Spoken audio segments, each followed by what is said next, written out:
हरे कृष्ण। आप सभी भक्तों का हार्दिक स्वागत है आज के श्रीमद् भागवतम के डिस्कशन में। तो आज हम लोग चर्चा करेंगे श्रीमद् भागवतम फर्स्ट कैंटो, स्कंद 1, अध्याय 2 और श्लोक संख्या 14। 14 पे कल चर्चा किया था, आज 15 नंबर श्लोक पे चर्चा करेंगे। तो यहाँ पे ये प्रसंग चल रहा है, सूत गोस्वामी के द्वारा जो शौनक आदि ऋषि हैं उन लोगों ने जो प्रश्न पूछा था, छह प्रश्न पूछे हो, तो उसका उत्तर देने के पूर्व सूत गोस्वामी पहले मंगलाचरण करते हैं। फिर मंगलाचरण के पश्चात उसका उत्तर में जो पहला प्रश्न था, हमने श्रवण किया था। पहला प्रश्न है कि सबसे what is the best occupation duty, सबसे सर्वश्रेष्ठ धर्म क्या है किसी व्यक्ति के लिए, जिसका पालन करके सरलता से कोई भगवान को प्राप्त कर सके। और दूसरा प्रश्न था कि सारे शास्त्रों का निचोड़, यत् सारम, सार क्या है, वो पूछते हैं शौनकादि ऋषि। तो सारे शास्त्रों का निचोड़ और सर्वश्रेष्ठ जो धर्म है उसी के ऊपर उत्तर देते हुए सूत गोस्वामी यहाँ पे इस पूरे अध्याय में वर्णन करने वाले हैं कि सबसे सर्वश्रेष्ठ धर्म है भगवान का अहेतु की भक्ति करना। और सारे शास्त्रों का सार यही है कि भगवान की जो शुद्ध भक्ति करता है, भगवान नाम रूप गुण लीला के श्रवण कीर्तन के द्वारा, यही सारे शास्त्रों का निचोड़ है। इसके माध्यम से भगवान को जानना, भगवान के प्रति शुद्ध भक्ति विकसित करना, यही सब सारे शास्त्रों का निचोड़ है। इस तरह से उत्तर देते हुए, तो पिछले 2-3 श्लोक में उन्होंने उत्तर के रूप में ये बोला, और अब जो है भगवान की शुद्ध भक्ति को किस भाव में करना चाहिए इस श्लोक में वर्णन कर रहे थे, जो हमने कल परसों 2-3 दिन चर्चा किया। अब ये भगवान की शुद्ध भक्ति अगर पूरे एकाग्रता के साथ कोई भक्ति करता है तो उसका क्या फल होता है, उसका क्या परिणाम होता है, वो आज के श्लोक में करने वाले हैं। ये हमने कल चर्चा किया था। तस्माद् एकेन मनसा भगवान सात्वतां पति श्रोतव्यः कीर्तितव्यश्च ध्येयः पूज्यश्च नित्यदा। इस श्लोक में एक और विशेष बात है जो चर्चा करने योग्य है। कल भगवान सात्वतां पति ही, इस पे हमने चर्चा, इसी ये जो दूसरा लाइन है भगवान सात्वतां पति ही, इसी पे आधारित ये बेस है, यही महत्वपूर्ण चीज है जिसके कारण तस्माद् एकेन मनसा और श्रोतव्य कीर्तितव्यश्च ध्येयः पूज्यश्च नित्यदा, यानी पूरे एकाग्रता के साथ किसी व्यक्ति को, किसके ऊपर पूर्ण रूप से एकाग्र होकर के, मन को एकाग्र करके किसका श्रवण कीर्तन और ध्यान और पूजा करना चाहिए, ये श्लोक बताता है बहुत महत्वपूर्ण तरीके से। सूत गोस्वामी स्पष्ट रूप में बता रहे हैं कि हमको अपना बुद्धि का इस्तेमाल करना चाहिए। कौन है वो योग्य व्यक्ति? जैसे जब राजसूय यज्ञ हुआ था, तो इस राजसूय यज्ञ युधिष्ठिर महाराज के द्वारा किया जा रहा था, तो उसमें अग्र पूजा के लिए किसी व्यक्ति को चूज करना था। तो उसे राजसूय यज्ञ में अग्र पूजा करने के लिए जो सबसे योग्य व्यक्ति है, उसको अग्र पूजा के लिए आमंत्रित किया जाता है। अग्र पूजा मतलब उसका सबसे पहले पूजा होना चाहिए, तभी जो है राष्ट्रीय यज्ञ आगे चल सकता है। तो उस सभा में एक एक से एक संत लोग भी उपस्थित थे। वेद व्यास जी थे, नारद मुनि थे, और बड़े बड़े ऋषि मुनि थे, जो कई कई, हाँ, लाखों लाखों साल से जो तपस्या कर रहे हैं। कोई साधारण लोग नहीं थे वो, सबके सब पूर्ण रूप से शुद्ध हृदय, सारे वैदिक साहित्यों का ज्ञान रखने वाले ऐसे ऐसे महान ऋषि मुनि भी थे, पूरी तरह से नैष्ठिक ब्रह्मचर्य का पालन करने वाले, जिनका मन कभी विचलित नहीं होता है। ऐसे महान ऋषियों की सभा में जो है सबसे योग्य व्यक्ति किसको चूज किया गया? तो भगवान श्री कृष्ण को अग्र पूजा के लिए ही स्वीकार किया गया। हालांकि उसमें फिर सभी लोगों ने स्वीकार किया। किसी के मन में ये भाव नहीं आया कि अरे ये तो क्षत्रिय हैं, या पहले ये तो ग्वाल बाल थे, इनकी तो 16,108 रानियां हैं, ये तो घर गृहस्थी वाले हैं, या इनका तो उम्र कितना है, 125, लगभग इतना ही होगा, 120, 115, 120 साल। अर्जुन के समकक्ष समकालीन थे भगवान।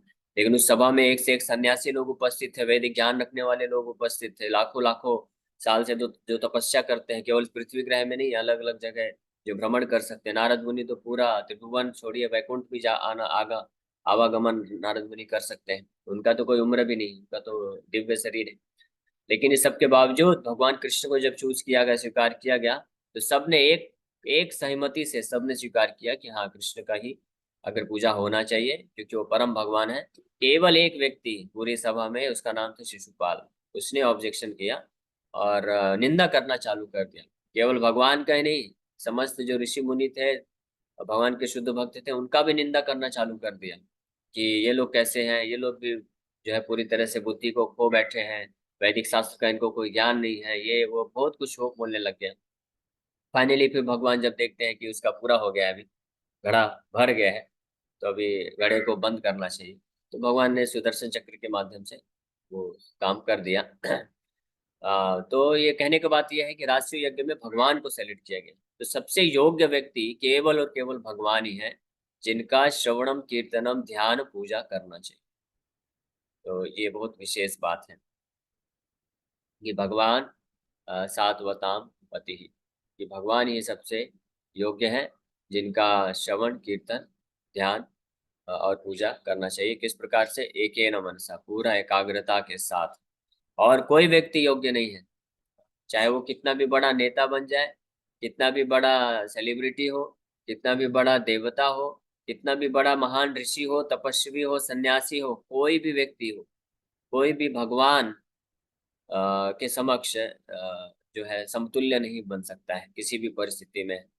करोड़ों करोड़ों वर्षों का अभी तपस्या क्यों न कर दे, तब भी उनके समकक्ष नहीं बन सकता है। केवल और केवल भगवान ही है जो योग्य है पूर्ण रूप से, जो शरण दे सकते हैं और जिनका शरण लेना चाहिए, और जिनका ध्यान, जिनका श्रवणम कीर्तनम ध्यान और पूजा करना चाहिए। इसलिए यहाँ पे जोर दे करके ये निष्कर्ष के रूप में तस्माद एकेन मनसा, तस्माद मतलब ये निष्कर्ष है सारे शास्त्रों, तो सूद गोस्वामी यहाँ पे स्टेब्लिश किए। अब बता रहे हैं कि जब इस प्रकार से कोई ऐसे भगवान, परम भगवान, तस्माद एकेन मनसा, पूर्ण एकाग्रता के साथ उनके श्रवण कीर्तन ध्यान और पूजा में अपने आप को नित्यदा, नित्यदा मतलब हमेशा लगाता है, तो उसका क्या फल होता है, क्या उसका परिणाम होता है? यद अनुध्यासिना युक्ता कर्म ग्रंथि निबंधना छिन्दन्ति कोविदास्तस्या अनुकुर्यात् कथारतिम्। With sword in hand, intelligent men cut through the binding knots of reactionary work karma by remembering the personality of God. Therefore, who will not pay attention to his message? With sword in hand, यद अनुध्यासिना युक्ता, यद मतलब जिनको, या जिनको, या जिस पिछले श्लोक से संबंधित है, यद अनुध्यासिना युक्ता के पिछले श्लोक में जैसे एकेन मनसा, यानी पूर्ण एकाग्रता के साथ अगर कोई श्रोतव्या कीर्तितव्यस्य ध्येयस् पूज्यस्य नित्यदा, इस प्रकार से अगर कोई करता है भगवान हरि का, भगवान सात्वताम पति, उनका कोई श्रवण कीर्तन ध्यान और पूजा करता है, तो इस प्रकार से अनुध्या आसिना युक्ता कर्म ग्रंथि निबंधना, कि अनुध्या, ध्या, ध्या मतलब होता है ध्यान रखना। ध्या जो है बुद्धि से आता है, बुद्धि उसका ध्यान रखना, यानी याद रखना, रिमेम्बर करना। इस प्रकार से, किस प्रकार से? पिछले श्लोक में वर्णन किया गया है ऑलरेडी। श्रोतव्या कीर्तितव्य ध्येया पूज्य नित्यता, यानी भगवान हरि का पूरे पूर्ण रूप से एकाग्रता के साथ श्रवण कीर्तन ध्यान पूजा के माध्यम से उनका क्या करना चाहिए? अनुध्या, ध्यान करना चाहिए, रिमेम्बरेंस। जिस प्रकार से कोई करता है, तो ये एक तलवार की भांति कार्य करता है। कैसी तलवार? बहुत ही शार्प, बहुत ही तीक्ष्ण तलवार की भांति कार्य करता है, जो व्यक्ति के कर्म बंधन, कर्म ग्रंथि को काट देता है पूरी तरह से। निबंधनम छिन्दन्ति, काट देता है। ये जो कर्म ग्रंथि है, ये निबंधनम, इंटरनेट प्रोपा जी लिख रहे हैं कि ये एक ऐसे जाल की तरह होता है जिसको कोई ग्रंथि ऐसी भयानक होती है जिसको कोई खोल नहीं सकता है। जैसे अगर कोई रस्सी है, आप अगर एक गांठ लगाएंगे तो उसको आसानी से खोला जा सकता है, दो गांठ लगाएंगे तो फिर भी खोला जा सकता है आसानी से। तो आसानी से नहीं, कुछ तपस्या कर, थोड़ा मेहनत करना पड़ेगा। तीन गांठ लगेगा तो और तो कठिन हो जाएगा। तो ऐसे ही ये जो कर्म ग्रंथि है, इसमें कितने नॉट है, कितने गांठ लगे हुए हैं, काउंट नहीं कर सकते, अनगिनत। तो आप ऐसा एक रस्सी ले लीजिए जिसमें अनगिनत 5, 10, 15, 20, 50, 100, 1000, लाख, इतने सारे गांठ लगे हुए हैं। तो उसको कैसे कोई खोल सकता है अपने प्रयास से? असंभव कार्य है। ऐसे गांठ को केवल और केवल क्या तरीका है कि कोई बहुत ही तीक्ष्ण तलवार हो, तो जो उस गांठ में प्रहार करे, तो उससे के कारण ही वो गांठ क्या है, कट सकता है, उसको खोला नहीं जा सकता है। ये संसार में ही जो बंधन है, ये इसी गांठ के प्रकार, गांठ के जैसा है। ये कर्म ग्रंथि इसको बोला गया है। भागवत में भी ये बताया गया, हृदय हृदय ग्रंथि आहुर, हृदय ग्रंथि माहुर, ऋषभ देव भी बताते हैं।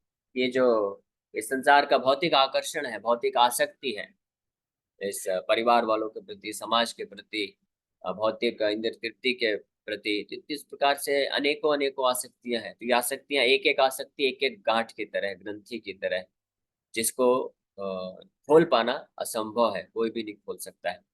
मनुष्य तो छोड़िए, देवता भी नहीं इसको खोल सकते। इसका केवल और केवल एक ही सोल्यूशन है, क्या कि ऐसा कोई उचित तलवार मिल जाए, बहुत ही पावरफुल शक्तिशाली तलवार हो जाए, जो बहुत ही तीक्ष्ण है, शार्प है बिल्कुल, तो उसके प्रहार से ही ये केवल कर सकता है। और वो तलवार किससे बना है? वो तलवार किसी लोहे से नहीं बन सकता है, किसी हीरे और डायमंड ये सब से भी बड़े से बड़े, इंद्र का वज्र भी काम नहीं करेगा। और तो सब छोड़ ही दीजिए, इंद्र के वज्र का प्रभाव इतना है कि अगर एक वज्र का प्रहार वो करते हैं किसी पहाड़ पे, पर्वत पे, तो पर्वत भी चूर चूर हो जाता है, पाउडर बन जाएगा, ऐसा वज्र का प्रभाव है। लेकिन वो इंद्र का वज्र भी काम नहीं कर सकता है, ये जो कर्म ग्रंथि हमारे हृदय में फंसी हुई है, हम जिस ग्रंथि में हम फंस चुके हैं, तो इंद्र का वज्र भी प्रभाव नहीं करेगा। इसका क्या सोल्यूशन है, यहाँ पे बता रहे हैं, यद अनुध्या आसिना। इस प्रकार से पिछले श्लोक में जैसा वर्णन है कि भगवान का जब एकेन मनसा, पूरा तीव्रता के साथ कोई भगवान का श्रवण कीर्तन, ध्यान और पूजा, यानी भगवान का कांस्टेंट, ये चार तरीके से श्रवणम से स्टार्ट होता है। बिना श्रवणम के, हमने पहले भी चर्चा की, बिना श्रवणम के कीर्तनम और ध्यान और पूजा नहीं हो सकता है। श्रवणम से स्टार्ट होता है और फिर श्रवणम, कीर्तनम, ध्यान और पूजा, ये इन चार तरीके से चा नित्यदा, ये चार जो शब्द आए हैं पिछले श्लोक में, तो यानी नौविधा भक्ति पूरा बताया जा रहा है कि नौविधा भक्ति के माध्यम से एक व्यक्ति कोई भगवान को अनुध्या, रिमेम्बरेंस यानी स्मरण कर सकता है। उस स्मरण में, उस ध्यान में, भगवान के तीव्र ध्यान में इतनी शक्ति है कि वो एक तलवार की भांति कार्य करता है, जो जो कर्म ग्रंथि है उसको काट देता है, नष्ट कर देता है।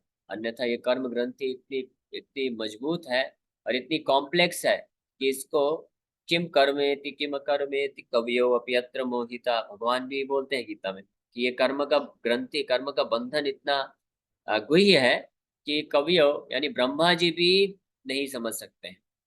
ये कॉम्प्लेक्स है इतना, मिस्ट्री ऑफ कर्म, कर्म जो है बहुत मिस्टीरियस है, बहुत गुह्य है, कि ब्रह्मा जी भी नहीं समझ सकते हैं कैसे कैसे कर्म कार्य करता है। आप अंदाजा भी नहीं लगा सकते हैं कि हमारे जीवन में हर क्षण हमको जो भी रिएक्शन मिलता है, चाहे वो अच्छा हो या बुरा हो, वो पिछले किस जन्म का, कौन सा अलग अलग जन्मों का कॉम्बिनेशन के द्वारा हमको मिल रहा है। ये केवल और केवल जो परमात्मा हमारे हृदय में है, उपस्थित है, वही पूर्ण रूप से जानते हैं और वही इसका संचालन करते हैं भौतिक प्रकृति के माध्यम से। और ब्रह्मा जी उसके माध्यम बनते हैं, निमित्त बनते हैं, जो लिखते हैं, विधान बनाते हैं हर एक जीवात्मा का, कि इसको कितना, कब, कौन सा फल प्राप्त होना है। लेकिन इसके बारे में जो ज्ञान है पूर्ण रूप से, वो केवल और केवल भगवान कृष्ण जानते हैं परमात्मा के रूप में। तो इस प्रकार से कोई नहीं समझ सकता है कि हमारे पिछले करोड़ों करोड़ों जन्मों में हमने कितने कितने कर्म किए हैं, तो उसका किस कर्म का कौन सा फल हमको प्राप्त हो रहा है। इसीलिए जो लोग ये प्रयास करते हैं अलग अलग तरीके से अपने जीवन में आने वाले दुखों का निराकरण करने के लिए, वो सब विफल ही हो जाता है। अगर भौतिक तरीके से कोई करता है अपने बुद्धि का इस्तेमाल करके, साइंटिफिक मेथड के द्वारा, वैज्ञानिक तरीके से, तो वो तो विफल होता ही है। अपनी बुद्धि का इस्तेमाल करेगा तब भी विफल होगा। यहाँ तक कि जो वैदिक तरीका है, जो कि कर्मकांडी है, और जो कि जैसे ज्योतिष शास्त्र हो गया, है ना, ज्योतिष हो गया, या कुछ कर्मकांड, यज्ञ, दान, तपस्या, ये सब करके भी कोई प्रयास करता है कि अपने आप को कर्म के बंधन से मुक्त कर सके। यानी हमारे जीवन में कुछ दुख आ रहा है, कष्ट आ रहा है, तो वो पिछले कर्मों के कारण है, तो वो जान लेते हैं कौन सा कर्म है, कौन सा दोष था, जिसके कारण हमारे ग्रह नक्षत्र इस प्रकार से उल्टे हो गए हमारे जीवन में, और उसका फिर निराकरण जो भी बताया जाता है कि ये दान करिए, तपस्या करिए, यज्ञ करिए, ये अंगूठी पहनिए, मणि पहनिए, इतने बार 51 बार ऐसा ऐसा जल वो करिए, दूध चढ़ाइए। तो ये सब जो चीजें हैं, ये वर्क केवल टेम्परेरली करते हैं, केवल क्षणिक रूप में ये जो है हेल्प करती है। वास्तव में ये पूर्ण रूप से व्यक्ति को कर्म बंधन से मुक्त नहीं कर सकती। इसके द्वारा केवल और केवल जो एक पर्टिकुलर कोई आपके दुख आ रहा है, उस दुख का निराकरण कुछ हद तक कर सकते हैं। लेकिन ये कर्म जो है इतने कॉम्प्लेक्स हैं, इसका, क्योंकि करोड़ों करोड़ों कॉम्बिनेशन हो चुके हैं, हमारे कर्मों की ग्रंथि इतनी मजबूत हो चुकी है कि इन किसी भी भौतिक प्रयास से या किसी भी प्रकार के कर्मकांडी और ज्योतिष के प्रयास से भी हम अपने आप को दुखों से मुक्त नहीं कर सकते। इसीलिए केवल और केवल ये भागवत, इसीलिए भागवत जो है स्पॉटलेस पुराण बोला जाता है, अमल पुराण बोला जाता है। इसमें स्पष्ट रूप में वो सर्वश्रेष्ठ उपाय बताया गया है हमको, जिसके माध्यम से पूर्ण रूपेण, पूरी तरह से हम अपने सारे कर्म ग्रंथि को नष्ट कर सकते हैं, पूरी तरह से। और वो तरीका है कि भगवान हरि, भगवान कृष्ण का अगर स्मरण, रिमेम्बरेंस कोई करता है तो उसके माध्यम से हो सकता है। तो ये शक्ति है कर्म ग्रंथ को पूरी तरह से छिंदंती, नष्ट करने का। अनुध्यासिना युक्ता, अनुध्यासिना, ध्या, ध्या मतलब स्मरण करना, भगवान को स्मरण करने का जो शक्ति, उस वो एक तलवार की, ऐसे तलवार की तरह कार्य करता है, जो हमारे कर्म ग्रंथि को काट देता है, छिंदंती, काट देता है। तो अनु, यहाँ पे एक शब्द है अनुध्यासिना। आसिना मतलब तलवार, और ध्या, ध्या मतलब रिमेम्बरेंस, भगवान का स्मरण। और अनु का मतलब होता है कि अनु का मतलब होता है कि लगातार, कॉन्स्टेंटली। जैसे पिछले श्लोक में भी इस बात का वर्णन किया गया है कि ध्येय पूज्यस्य नित्यदा, नित्यदा मतलब हमेशा, कॉन्स्टेंटली, निरंतर, बिना, विदाउट स्टॉपेज, बिना अंतराल के। तो अनु मतलब होता है कि हर क्षण, हमेशा जो भगवान के रिमेम्बरेंस, भगवान के स्मरण में अपना चित्त मन लगाता है, तो उसके लिए वो जो रिमेम्बरेंस होता है, वो जो स्मरण होता है, वो इस तीक्ष्ण तलवार की भांति कार्य करता है कि कर्म ग्रंथि को पूर्ण रूप में नष्ट कर देता है। तो ये इसलिए बहुत महत्वपूर्ण है। कई बार कुछ भक्त लोग होते हैं, वो सोचते हैं कि प्रभु जी हम तो अभी 16 माला जप कर रहे हैं, और 2 साल हो गया, 4 साल हो गया, 5 साल हो गया, फिर भी हमारा कर्म ग्रंथि पूरी तरह से नष्ट क्यों नहीं हो रहा है, मन जो है डिस्टर्ब पूरी तरह से क्यों नहीं, इसके अनर्थ नष्ट हो जाते हैं। क्योंकि हम जो है पूर्ण रूप से आश्रय नहीं ले पा रहे हैं, अनुध्यासना नहीं हो रहा है। यहाँ पे इसलिए बड़े स्पष्ट रूप में सूत गोस्वामी बता रहे हैं कि अगर हम पूरी तरह से कर्म ग्रंथि के बंधन से मुक्त होना चाहते हैं, तो अनुध्यासना, अनु मतलब कि कॉन्स्टेंटली, निरंतर, बिना गैप के हमको भगवान के स्मरण में अपने आप को लगाना पड़ेगा। और फिर उसके उसके पश्चात छिंदंती, ये नष्ट हो जाएगा। और अनु शब्द एक और बात को सूचित करता है कि हम अपने मन माने तरीके से अगर कुछ मेथड या कुछ विधि बनाते हैं भगवान को याद करने का, तो वो पूर्ण रूप से सक्सेसफुल, सफल नहीं हो पाएगा, क्योंकि हमारे हमसे कई अपराध होते हैं। इसलिए अनु का मतलब होता है कि प्रीवियस अथॉरिटीज, यानी हमारे जो पूर्ववर्ती महान आचार्य हैं, शुद्ध भक्त हैं, गुरु हैं, जो कि गुरु परंपरा में आते हैं, उनके पद चिन्हों में पालन करते हुए हमको उनके द्वारा बताए हुए मेथड्स, उनके द्वारा बताए हुए तरीके का इस्तेमाल करके हमको भगवान का स्मरण करना चाहिए, अपने खुद से नहीं।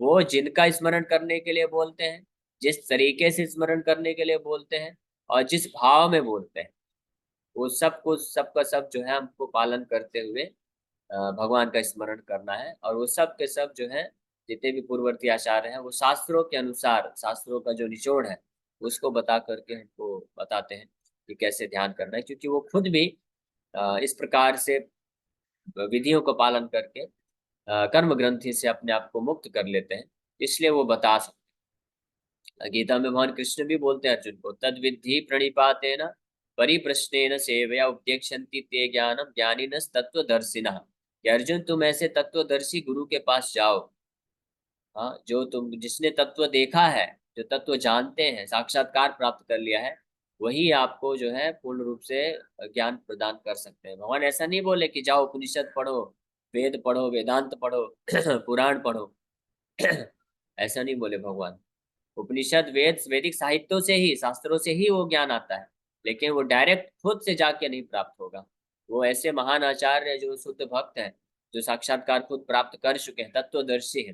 तत्वदर्शी मतलब, तत्व मतलब कृष्ण। ये हम ऑलरेडी चर्चा कर चुके हैं कि तत्व कृष्ण जो है परम तत्व है।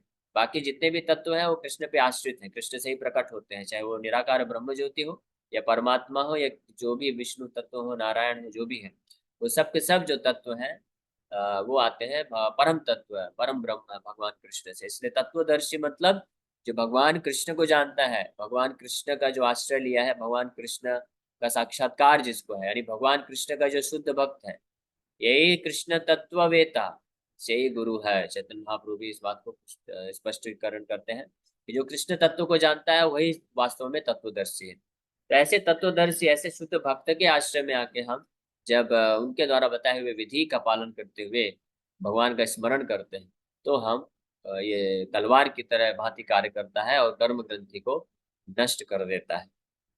तो ऐसे पूर्ववर्ती महान आचार्य शुद्ध भक्त तत्वदर्शी कौन है? ऐसे तत्वदर्शी है सुखदेव गोस्वामी, सूत गोस्वामी।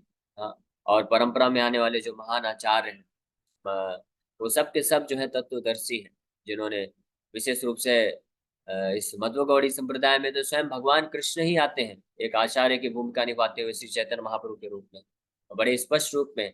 और हमारे परंपरा के जो सर्वप्रथम आचार्य हैं ब्रह्मा जी, नारद मुनि, उन सब ने हमको मेथड्स दिया है। क्या दिया है कि हरे नाम एव केवलम, कलौ नास्तेव नास्तेव नास्तेव गतिरन्यथा। भगवान हरि का नाम, भगवान हरि का नाम, भगवान हरि का नाम 3 बार बोला गया है। तो शास्त्रों में कई जगह ये स्पष्ट रूप से वर्णन है कि केवल हरि का नाम लेने से ही व्यक्ति जो है संसार बंधन से, कर्म बंधन से मुक्त हो सकता है, और किसी का नाम नहीं बोला गया है। कीर्तन मतलब हरि कीर्तन, भगवान हरि, नारायण, कृष्ण का नाम।